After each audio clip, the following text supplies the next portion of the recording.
I've been here a long time, and I'm glad that we have the people that are qualified to be able to put them in a situation like this and still get the job done safely. I'm William Weaver. I work for Partners Excavating. I am a project superintendent for them, and we are putting in retaining walls to solve a bank failure issue. This present slope that we are standing on is what's called fill slope.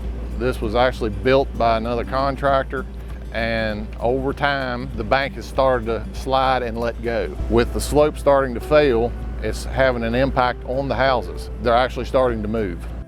Us and Wagman, which is the wall company, are working together. They can't do their work without us.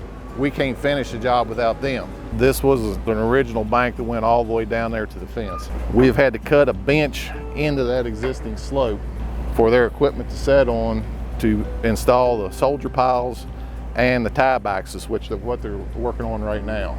Let's go take a look at one of the walls and one of the benches. That way you can see how it's coming down.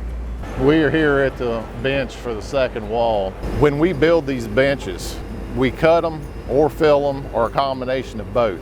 They have to be cut, compacted to hold the kind of weight for Wagman to be able to do their job. If the bench is not capable of holding it, then this bank lets go and the equipment goes with it.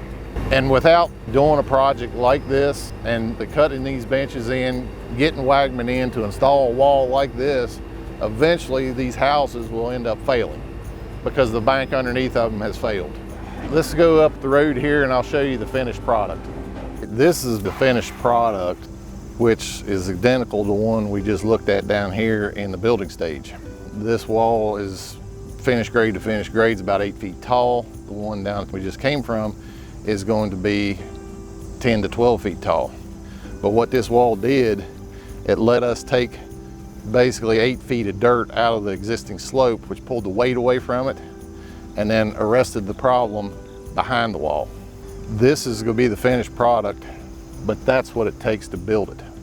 To do a project like this and to build a wall like this, you have to have people who really know what they're doing. Because when you're starting to try to stop a failure of an existing issue and you're taking responsibility for that failure, you really need to know what you're doing. And it takes a lot of people to put a plan like this together and to be able to stand behind that plan. To work on slopes that were like this, as steep as they are, it takes a lot of experience. Partners has the years of experience of guys running equipment to be able to get into a situation like this and still do it safely.